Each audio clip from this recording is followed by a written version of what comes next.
The grand hall of the Interplanetary Alliance sparkled with crystalline chandeliers that scattered light across polished obsidian floors. Princess Ilara of Vexus sat alone at the edge of the diplomatic gathering, her hoverchair positioned strategically behind a column of carved amethyst. She adjusted the mechanical supports that stabilized her spine, wincing slightly as she shifted to better observe the proceedings. On Vexus, physical perfection wasn't merely desired, it was mandated. The warrior culture valued strength above all else, and Ilara's body, damaged by a genetic mutation affecting muscle development, marked her as unworthy in the eyes of her people. Her brilliant mind, capable of processing complex diplomatic strategies with ease, was considered secondary to her physical limitations. "You're hiding," came a voice from beside her, startling Ilara from her thoughts. She turned to find a human male studying her with curious eyes. Unlike the towering, muscular Vexians with their characteristic silver skin, he was smaller, with warm brown coloring and no visible enhancements. "I'm observing," Ilara corrected, lifting her chin with practiced dignity. Strategic positioning is a fundamental skill for any diplomat. The human's mouth curved upward. "I'm Kai Morgan, Earth's new cultural attaché." "Princess Ilara, House of Astral Dominion," she replied, not extending her hand as was customary. Her grip was weaker than protocol demanded, another shameful reminder of her differences. To her surprise, Kai bowed instead, a gesture of respect that required no physical contact. "The mathematician who developed the quantum translation matrices? Your work made this entire alliance possible." Ilara blinked, unused to being recognized for her accomplishments rather than her limitations. "You've studied my algorithms?" "Extensively," Kai said, his eyes alight with genuine interest. "Your approach to language as mathematical patterns revolutionized interspecies communication. I was hoping to meet you." Before she could respond, a shadow fell across them. Commander Torek, her cousin and perpetual tormentor, loomed over Kai with the typical Vexian look of disdain reserved for physically inferior species. "Human," he acknowledged coldly, "our princess requires no charity conversation. There are suitable entertainment options elsewhere." Ilara's internal temperature regulator worked overtime as humiliation burned through her. This was why she avoided public functions, the constant, crushing reminder that her people viewed any attention directed her way as pity. "Commander," Kai replied evenly, "I was discussing the princess's revolutionary work in quantum linguistics. Perhaps you've studied it as well?" Torek's expression flickered with uncertainty. Like most of the warrior caste, he had little patience for academic pursuits. The princess's hobbies are of no consequence to diplomatic relations. On the contrary, Kai continued smoothly, her translation matrices form the foundation of every negotiation in this room. Without them, we would all be gesturing primitively at each other. Several nearby diplomats turned toward them, murmuring in agreement. Ilara felt something unfamiliar bloom in her chest, pride, undiminished by shame. "If you'll excuse us, Commander," Kai said, the princess was about to explain a particularly fascinating aspect of her current research. Torek retreated, outmaneuvered on unfamiliar terrain. Once he was gone, Ilara studied Kai with new interest. That was unexpected. What was? Most visitors quickly adopt our cultural hierarchies. Strength determines status on Vexus. Kai shrugged. On Earth, we've learned that strength takes many forms. Your mind has done more to unite our worlds than any warrior's arm. For the first time in years, Ilara felt truly seen. As the evening continued, they discussed mathematical theory, cultural exchange programs, and the subtle politics of the alliance. Not once did Kai's eyes drift to her mechanical supports or atrophied limbs with pity or disgust. When the delegation from Vexus prepared to depart, Ilara found herself reluctant to end their conversation. "The Earth delegation will be here for another lunar cycle," Kai mentioned. "Perhaps we could continue our discussion of multidimensional translation techniques?" Against her better judgment, against a lifetime of protective isolation, Elara nodded. I would welcome that, cultural attaché Morgan. Kai, he corrected with a smile that somehow reached his eyes. Kai, she repeated, tasting the unfamiliar name and the even more unfamiliar possibility it represented. As her hoverchair glided toward the Vexian transport, Elara was acutely aware of the whispers that followed her, but for once, they seemed less important than the singular conversation that had awakened something dormant within her, hope. The royal palace of Vexus loomed like a metallic mountain against the purple sky, its twisted spires reaching toward the 3 moons that hung permanently in retrograde orbit. Elara guided her hoverchair through the private gardens, where genetically enhanced flowers bloomed in perfect symmetry, beauty rigorously controlled, just like everything else on her world. Kai waited beneath an arch of silver-leaf trees, looking out of place among the austere perfection of Vexian horticulture. He brightened when he spotted her, an unguarded reaction that still surprised Elara after 2 weeks of clandestine meetings. The diplomatic corps is abuzz with rumors, he said without preamble. Your father is considering a marriage alliance with the Draconian Empire. Elara's fingers tightened on the controls of her chair. It's true. The Emperor's second son has agreed to the match, sight unseen. Political necessity outweighs the shame of my condition. Your condition? Kai frowned. You mean your brilliant mind and extraordinary vision for the future of interplanetary relations? Despite herself, Elara smiled. You know what I mean. I know what they've told you to believe, Kai countered, kneeling beside her chair so their eyes were level. But I've studied Vexian history. Your culture wasn't always so. So what? Practical? Truthful? The words felt hollow even as she spoke them. So narrow in its definition of worth. Kai placed a hand near hers on the armrest, not quite touching.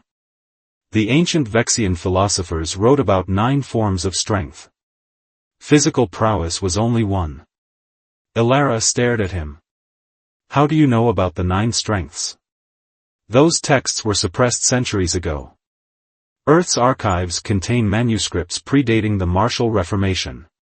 They speak of mental acuity, emotional resilience, creative vision.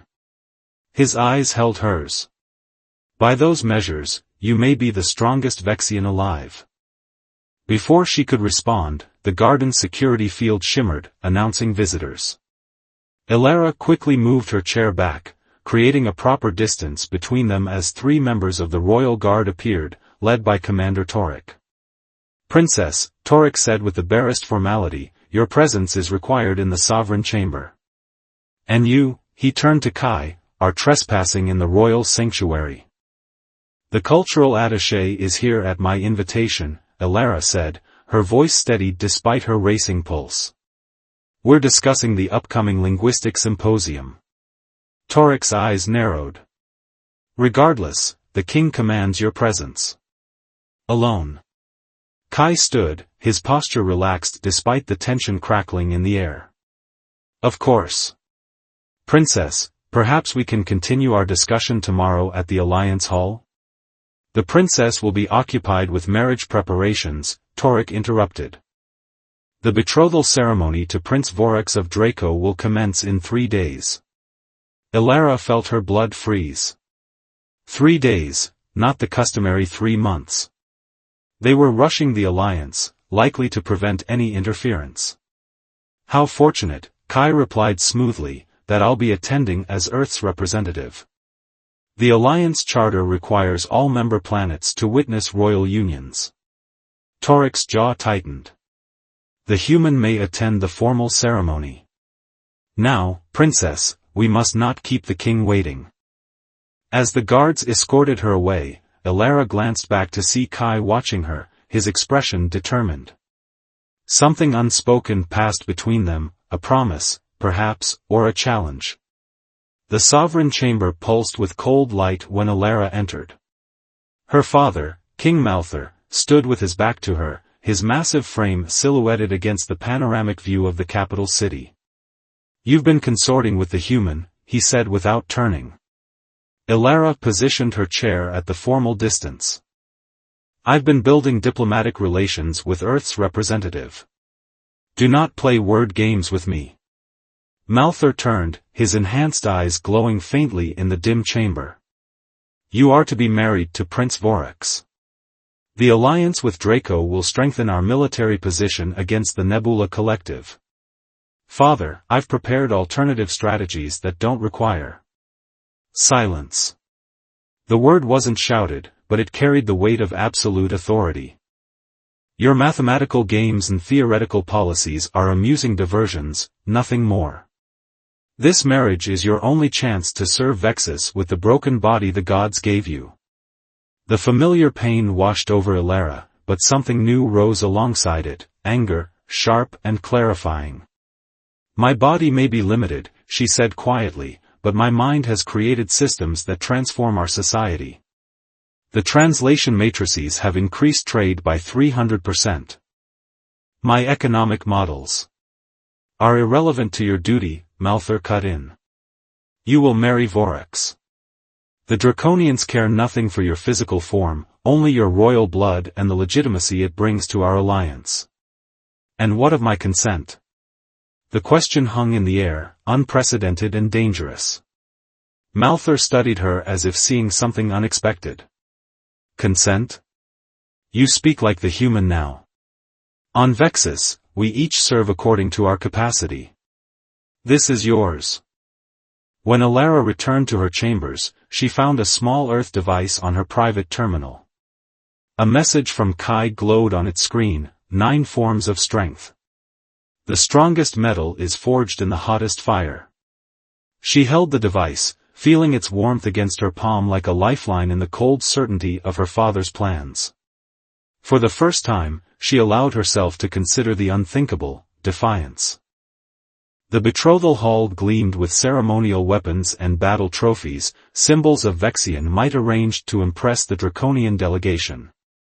Ilara sat on the presentation platform, her hoverchair modified to resemble a traditional throne, her body adorned with the ceremonial armor that only emphasized her physical differences. Prince Vorax of Draco stood across the hall, tall, scaled, and coldly efficient like all his kind. His reptilian eyes assessed her clinically, revealing neither disappointment nor interest. To him, she was merely a political transaction.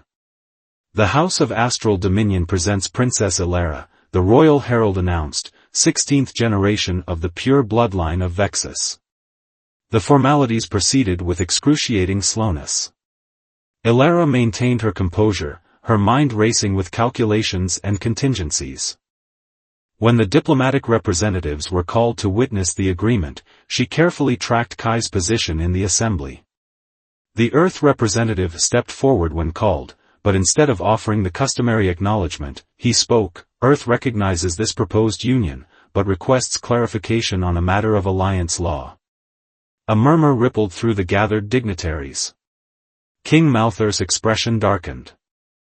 The Alliance Charter, Section 12, Paragraph 7, Kai continued smoothly, states that all political unions between member planets must serve the collective security and prosperity of the Alliance. I formally request evidence that this criterion has been met. This is outrageous, hissed the Draconian ambassador. The benefits are self-evident. Then providing evidence should be simple, Kai replied. According to procedure, both parties must present security and economic projections for alliance review. Ilara recognized his strategy instantly, he was invoking an obscure provision to create delay. But he was also giving her an opening. As royal representative of Vexus, she said, her voice amplified by the chamber's acoustics, I am prepared to present our economic assessments. Before anyone could object, Ilara activated her chair's interface, projecting complex matrices onto the central display. These analyses show that while a Vexus-Draco military alliance provides short-term security against the Nebula Collective, it creates critical trade imbalances that will destabilize the sector within 3 years. She navigated through the projections with practiced precision. However, I've developed an alternative approach, a multilateral defense agreement that includes the Altarian Republic. This model provides superior protection with economic growth across all participating systems. The hall fell silent as her data unfolded. Even Prince Vorax leaned forward, his cold eyes calculating. "This is not the forum for policy debates," King Malthur interrupted. "The betrothal is a matter of alliance stability," Elara countered respectfully but firmly. "The data speaks for itself, father. And as a mathematician, I must follow where the numbers lead." The Draconian ambassador conferred urgently with Vorax, whose expression had shifted from indifference to sharp interest. "The princess's analysis merits consideration," Vorax said finally. "If accurate, her alternative strengthens both our positions while avoiding economic collapse." "The princess has always had a gift for pattern recognition," Kai added, his voice deliberately neutral despite the support he was offering. "Her previous models have proven remarkably accurate." What followed was unprecedented in Vexian diplomatic history, a policy debate erupting in the middle of a betrothal ceremony, with Elara at its center. As the discussion intensified, she felt a strange sensation replacing her lifelong shame, influence. Hours later, when the betrothal was officially postponed pending further economic review, Elara caught Kai's eye across the dispersing crowd. His subtle nod acknowledged their temporary victory. That evening, as her attendants helped her prepare for rest, an urgent message arrived from the Royal Council chamber. The Draconian delegation was requesting her presence, not as a bride, but as a strategist. "Prince Vorax wishes to discuss your multilateral proposal in detail," the court messenger reported, unable to hide his surprise. When Elara entered the council chamber, she found not only the Draconians but representatives from 3 other Alliance planets, all drawn by rumors of her revolutionary security framework. "Princess," Vorax greeted her with new respect. "Your approach to the Nebula threat is unconventional but compelling. We wish to explore it further." For the next several hours, Elara led a discussion that transformed her status from political pawn to indispensable advisor. When Kai was eventually invited to join the expanding conference, he took a seat deliberately positioned to support her without overshadowing her moment. As dawn broke over the capital, a new alliance was taking shape, not a marriage, but a cooperative security council with Elara's framework at its center. When the exhausted delegates finally adjourned, Kai lingered behind. "You were magnificent," he said simply. Elara studied him, still processing the night's extraordinary turn. "You created an opportunity. I merely seized it." "No," Kai shook his head. "You've been preparing for this moment your entire life, whether you knew it or not. I just helped clear the path." For the first time, he reached out and deliberately took her hand. The touch sent warmth cascading through her, unfamiliar and exhilarating. "They're beginning to see your true strength," he said softly. "And so are you." The attempted assassination came 3 weeks later, during the first summit of the newly formed Security Coalition. A Vexian ceremonial blade missed Elara's throat by centimeters, deflected by Kai, who had noticed the attacker's movement a heartbeat before anyone else. In the chaos that followed, evidence emerged linking the assassin to a faction of Vexian purists led by Commander Torek, hardliners who considered Elara's rising influence a threat to their martial traditions. "The royal line must be preserved from weakness," Torek declared during his public arrest, making no attempt to deny the charges. "Her continued existence mocks our ancestors and endangers our future."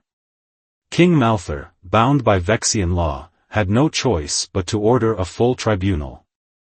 But Elara knew the truth. Many in the royal court secretly shared Torek's views, and her father's protection extended only as far as political necessity demanded.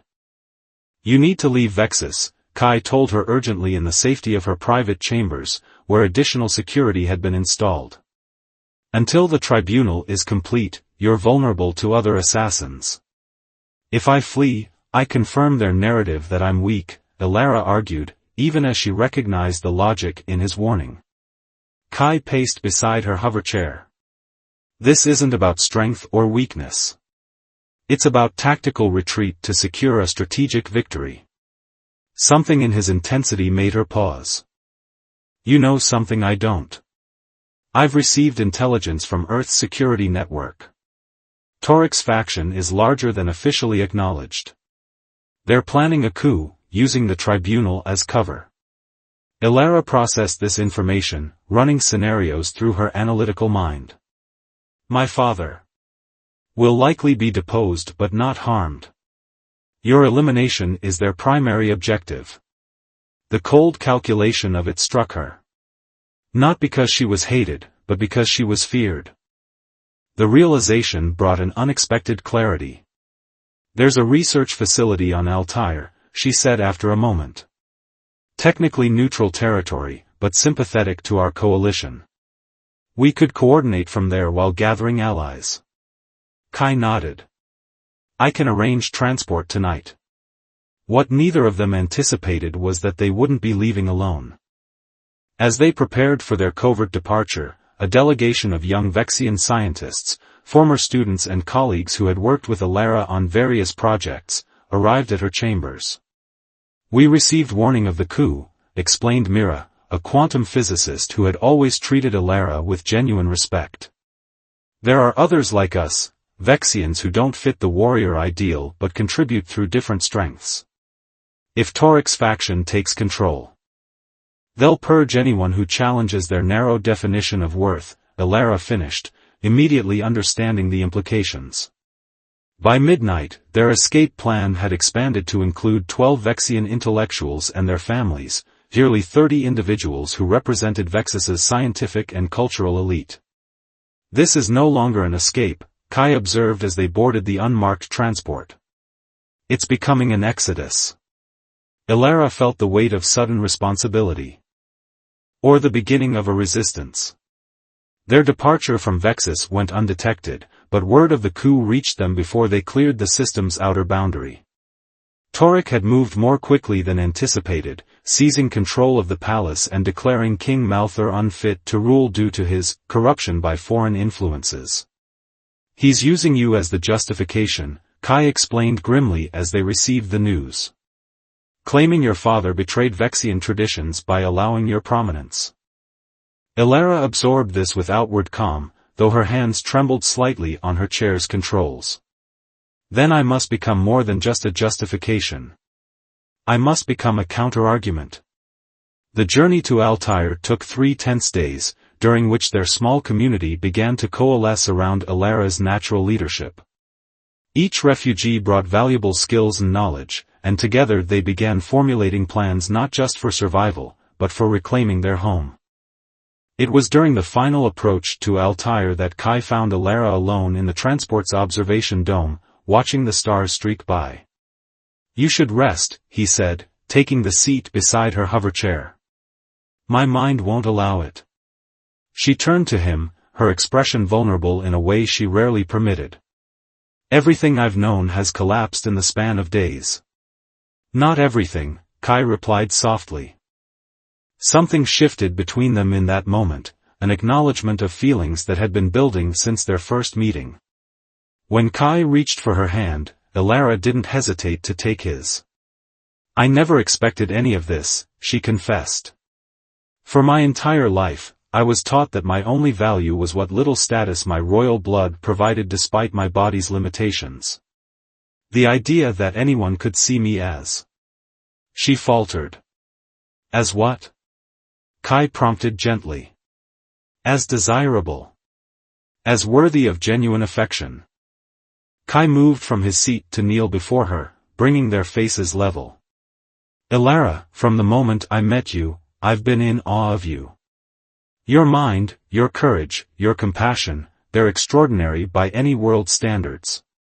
With deliberate care, he leaned forward and pressed his lips to hers. The kiss was gentle, questioning, allowing her to set its boundaries. Ilara responded with surprised eagerness, her hands rising to frame his face. When they separated, both slightly breathless, Ilara's eyes held wonder. On Vexus, no one would dare. I'm not from Vexus, Kai reminded her with a smile. And soon, Vexus itself will be transformed by your vision.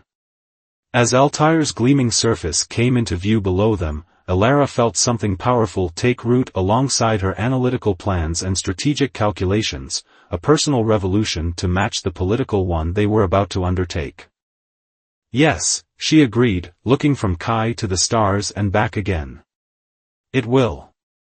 6 months passed on Altair, during which the exiled Vexians built not just a sanctuary but a movement. What began as 30 refugees swelled to hundreds as word spread of an alternative vision for Vexian society, one that honored the 9 strengths of their ancient philosophy and welcomed contributions from all citizens, regardless of physical form. Elara emerged as the natural leader of this growing coalition, her brilliant strategic mind enhanced by newfound confidence. With each passing day, her relationship with Kai deepened, their personal bond strengthening alongside their political partnership. The latest reports from our operatives on Vexus confirm what we suspected, Elara announced to the coalition's leadership council. Toric's government is faltering. The purges of intellectual and cultural institutions have created widespread unrest, and the military alliance with Draco collapsed when they realized his economic policies would lead to ruin. Our support networks have expanded to 6 major cities, added Mira, now Elara's chief deputy. The traditionalists still control the capital, but their influence is waning in the provinces. Kai studied the tactical display with practiced eyes. The question is whether we can retake the capital without bloodshed. A violent revolution would only reinforce their narrative that strength equals physical dominance. Exactly, Elara agreed. Which is why we won't fight them on their terms. Her plan, when implemented, was characteristically elegant. Rather than a military assault, the coalition orchestrated a systemic shutdown of Vexus's infrastructure, communications, transportation, energy, all orchestrated through networks of supporters who had remained behind. They focused so intently on physical strength that they neglected to secure their technological systems, Elara explained as reports of the coordinated action filtered in. Classic Vexian blindness. Within 24 hours, Toric's government found itself paralyzed, unable to coordinate forces or maintain basic services. When the coalition's fleet appeared in orbit above the capital, they faced minimal resistance. King Malthur, who had been held under house arrest rather than executed due to traditional respect for royal blood, was freed by coalition supporters hours before Elara's arrival. The reunion between father and daughter was tense but transformative. "You have proven me wrong," Malthur acknowledged as they met in the reclaimed throne room. "I saw only what you could not do. I failed to value what you could." "The failure wasn't yours alone, father," Elara replied. "It was embedded in our culture. But cultures can evolve when their foundations are revealed to be flawed." When Toric and his remaining loyalists were brought before the provisional government, they expected execution. Instead, they received something far more challenging to their worldview, mercy. Vexian tradition would demand your deaths, Elara told them from her hover chair, now positioned on the dais where once only physically perfect specimens were permitted to stand. "But the Vexus we are building honors strength in all its forms, including the strength to forgive, to rehabilitate, and to grow beyond our limitations." The reforms that followed were sweeping but not vengeful. The military remained valued, but no longer dominant. Education, science, art, diplomacy, all were elevated to equal standing in the new social hierarchy. Physical differences, once hidden away as sources of shame, became merely variations in a diverse society. On the night before her official coronation as Vexus's new sovereign, Elara found herself alone with Kai in the palace gardens, now replanted with species chosen for their unique adaptations rather than their symmetrical perfection. "Tomorrow will make it official," Kai said, taking her hand as they had grown accustomed to doing. "Though in truth, you've been leading Vexus since the day we arrived." Elara smiled. "We've been leading Vexus. This transformation belongs to all of us. But its vision began with you," Kai insisted. "You showed everyone that true strength transcends the physical." He knelt beside her chair, but not to bring himself to her height as he once had. This time, he knelt with purpose, producing a small crystalline object that caught the light of Vexus's 3 moons. On Earth, we have a tradition when two people wish to formalize their commitment to each other, he explained, his voice uncharacteristically uncertain. Ilara's breath caught. We have similar traditions on Vexus, though none ever expected I would participate in them. I'm not asking as a diplomat or an ally, Kai said softly. I'm asking as someone who has fallen completely in love with your mind, your spirit, and yes, your body, exactly as it is. There will be opposition, Ilara warned, though her eyes shone with emotion. Cross-species unions are rare enough. One involving a Vexian sovereign will set a powerful example of unity, Kai finished. Unless you're concerned about what others might think. Ilara laughed, the sound bright and free in a way that would have been unimaginable a year earlier. I think we've thoroughly established that I'm no longer governed by others' expectations. She leaned forward, closing the distance between them. Yes, she said simply. But on one condition. Name it. That you never kneel before me again. Partners stand together, or in my case, sit together, as equals. Kai rose, lifting her hand to his lips. Gladly. The next day, when Ilara assumed the throne of Vexus with Kai at her side as royal consort, the gathered dignitaries from across the alliance witnessed more than a coronation. They saw the culmination of a revolution, not one won through superior firepower or physical might, but through the radical power of redefining strength itself. As the new sovereign addressed her people, her words carried beyond the palace walls to every corner of Vexian society. True strength is not measured by the capabilities of our bodies, but by the capacity of our hearts and minds to transform ourselves and our world. Today, Vexus reclaims all 9 forms of strength, and in doing so, becomes truly unbreakable.